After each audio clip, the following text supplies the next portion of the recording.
Moje ime je Tina, rečem mi Tina Glina. In v bistvu prihajam iz Komende. In Komenda je v bistvu zelo znana po glini in tukaj je bilo vedno največ gline, zato je bilo tukaj tudi vedno največ pečarjev pa lončarjev. Ampak jaz sem šla pa majčkeno v drugo smer. Namesto, tako kot moj dedek, pa starši, pa brati so šli v pečarstvo, jaz sem šla pa v kozmetiko. Pa v bistvu za zdravilne namene glino.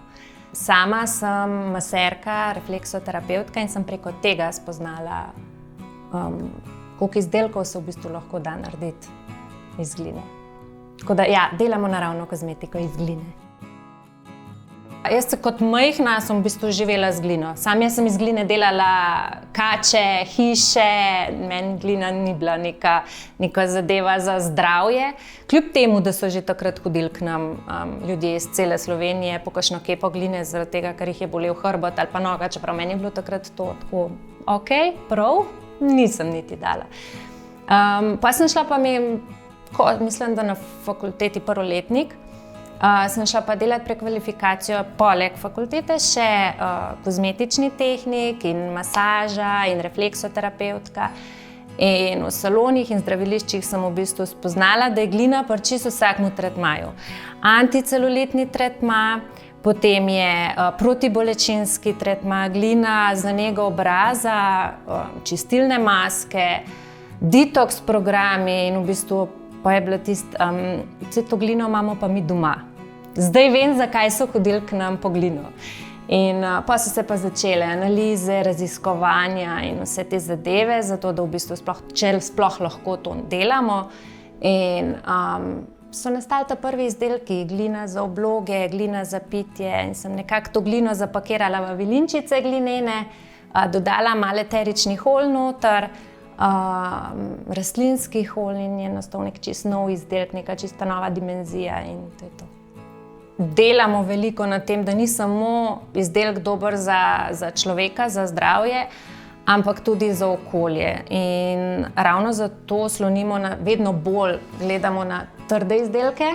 To pomeni, da je izdelek v trdi obliki, to je brez vode, brez dodanih konzervansov, brez plastike, okolju prijazen, koži prijazen, glede na to, da ni nepotrebnih sestavin, ki bi v bistvu ponavadi ima izdelek 80 do 90% vode in potem nekaj aktivnih sestavin, pri nas je pa 100% aktivna sestavina, poleg gline.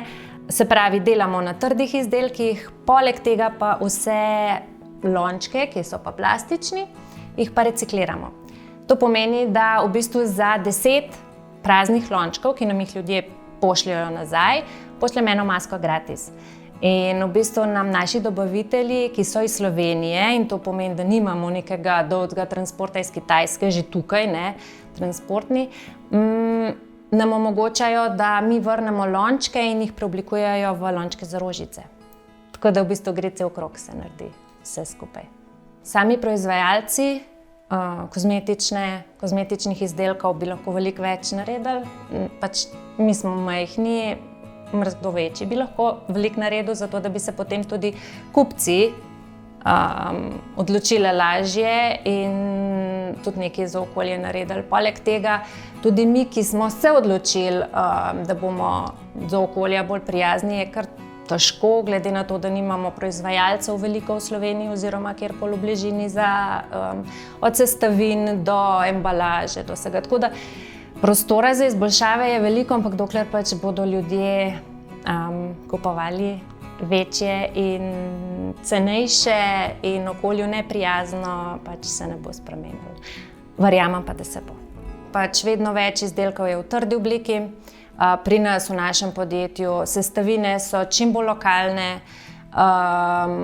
Vse, kar je možno, recikliramo. Tudi pakiranje v bistvu, ko zapakiramo paket, ga zapakiramo čisto na naravi prijazen način. To pomeni, če že uporabljamo trak lepilni, je papirnati, nimamo nekih polnil, ki bi bile iz plastike. Se pravi, ekološko pakiranje, vse sestavine so naravne, tako da še naprej bomo to delali in še bolj izboljšali sistem recikliranja, ki ga imamo, ker se vedno še da izboljšati. Najprej kupujemo lokalno. Mislim, da je ena zelo pomembna točka, ker s tem veliko naredimo. Potem kupujemo manj, pa samo tisto, kar res rabimo, tukaj tudi veliko lahko naredimo pri sebi. Potem, kjer gremo lahko peš, pejmo peš. Ta je izven kozmetike, ampak v bistvu ne naredimo nekaj dobrega za okolje, ampak tudi zase. In se lahko naveže tudi na to, da ljudje kupujejo kozmetiko, da bi se boljš počutili in na ta način v bistvu je enako. Potem mogoče, da se pogleda, kakšne sestavine so v samem izdelku, zato ker lahko je izdelek dober za nekoga za kožo, ampak ni dober za okolje. Tako da je tudi tukaj, ker se vse spere, ker gre v obtoke, fino je, da so naravne sestavine, da so poznane sestavine. Tako da to je samo nekaj takih, ki mislim, da si jih lahko vsak malo pozoren na te zadeve.